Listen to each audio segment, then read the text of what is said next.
After attempting to kill young Pasipamire in cold blood and having totally failed, the huntsman now stood before Pasipamire, shocked, confused, and afraid. The huntsman was a master at his own trade. He was an expert at taking down even the most formidable of beasts. Lions, leopards, elephants, and even buffalo. The huntsman was fully aware how quickly tables can turn during a hunt on the African plains. A predator can easily find itself killed by the animal it was hunting. The huntsman couldn't help but feel he was the predator turned prey.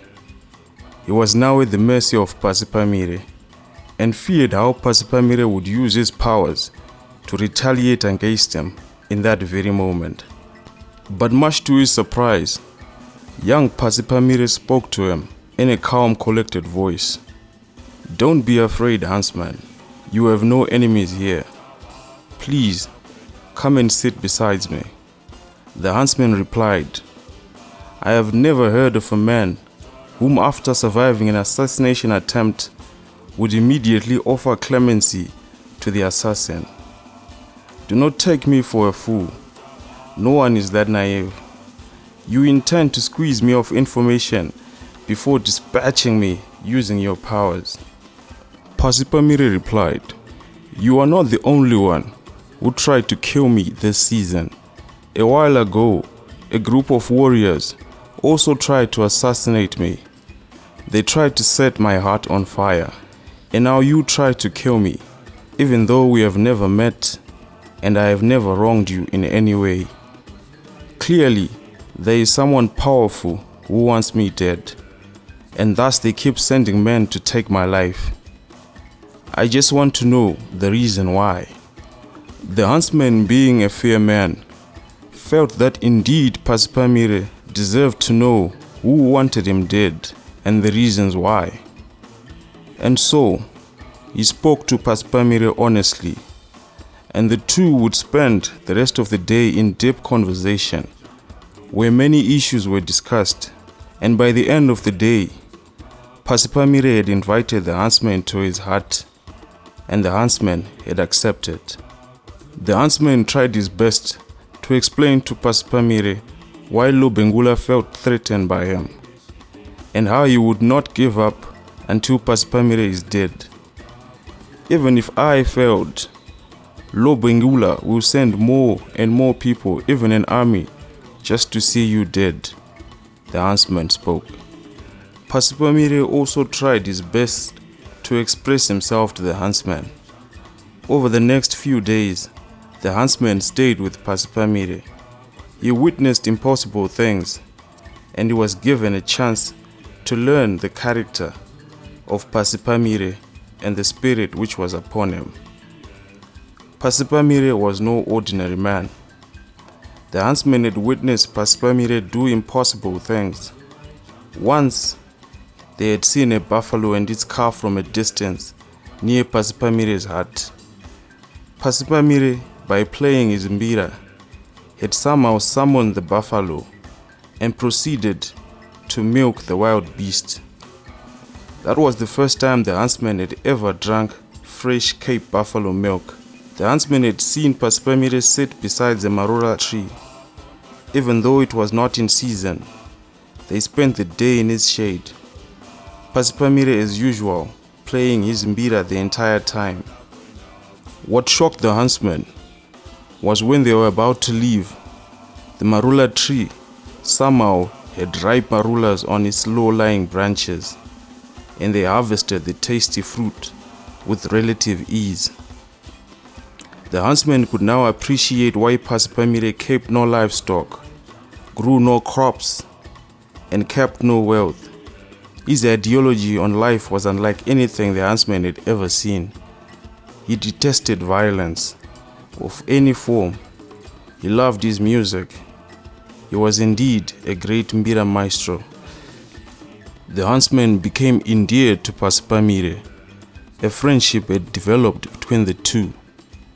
And so the huntsman took it upon himself to return to Lobengula despite the risk to his own life, and tried to convince Lobengula to leave Pasipamire in peace. But the huntsman needed to be certain that indeed no one in Dungwiza was planning to raise arms against Lobengula. When he was a young man, the huntsman had been a warrior in the great Ndebele army and was more than familiar with the ins and outs of war. He knew that a war was being planned.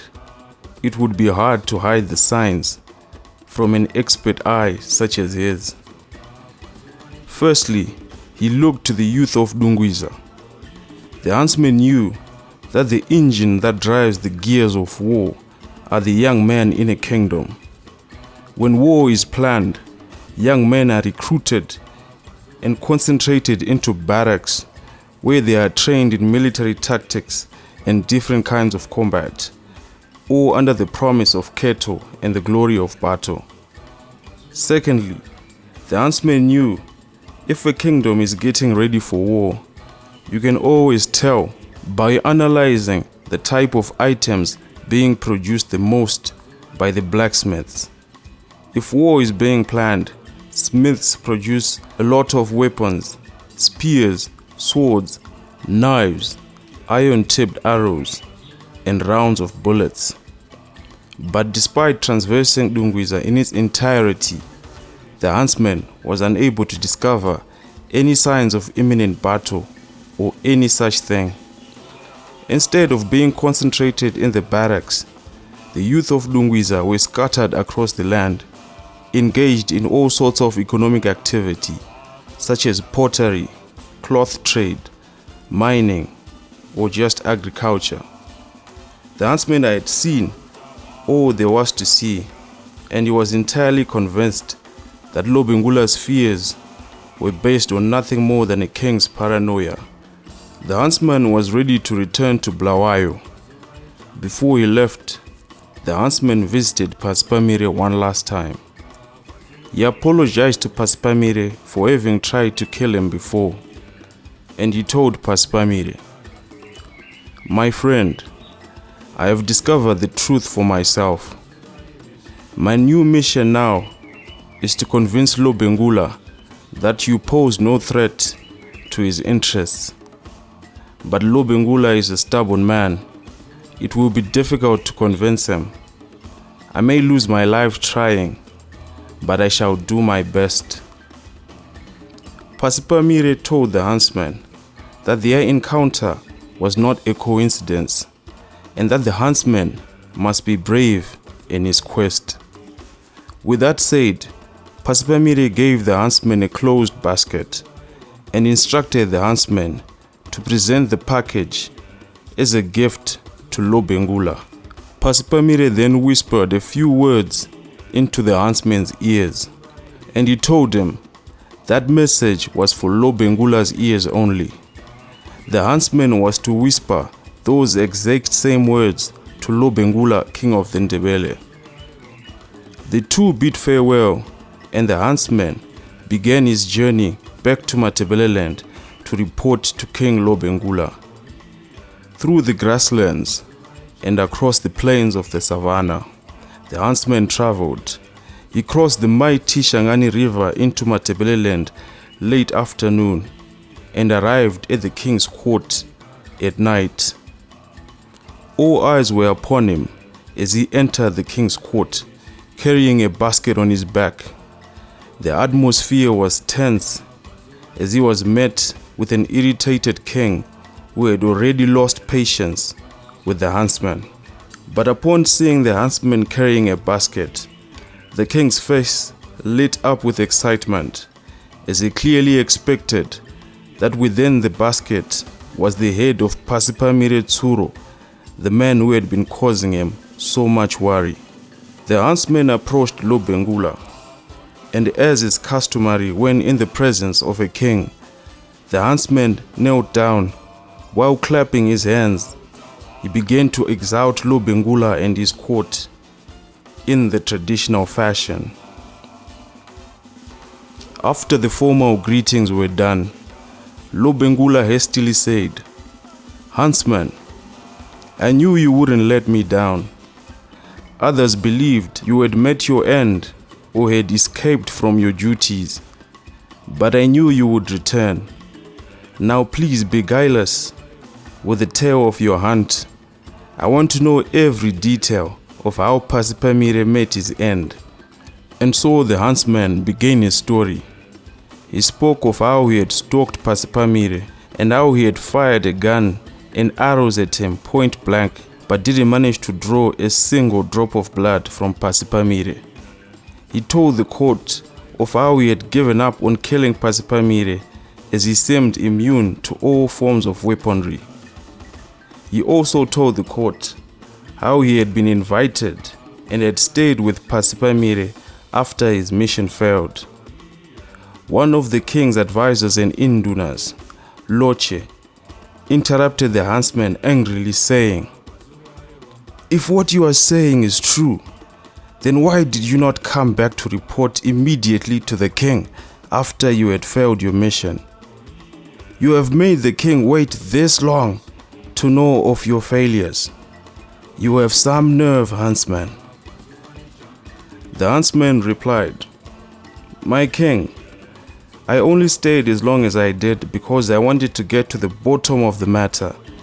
I did not stay out of cowardice, but out of a genuine desire to serve the king by discovering the hidden truth of the matter." Lobengula then told the huntsman to continue with his tale. The huntsman went on to describe in great detail everything that had transpired, including that there were no signs of any type of Shona uprising under Chaminuka, that Pasipamire did not believe in conquest, gaining wealth, or participating in war. He described the peaceful nature of Pasipamire and how he detested violence in any form. When he was done telling the story, Lobengula said to the huntsman, "So, were you able to discover the source of Pasipamire's magic?" To which the huntsman answered that he had learned that Pasipamire's source of power was an ancient spirit called Chaminuka. What the huntsman had come to learn was that Pasipamire channeled the power of Chaminuka using a special kind of mbira which he had inherited and has owned since he was a boy. He has never been seen without the mbira. Others, including the king of Dungwiza, have tried to gift him with better mbira, but he has declined them each time, saying that he can only ever play that one specific mbira which had belonged to his forefathers.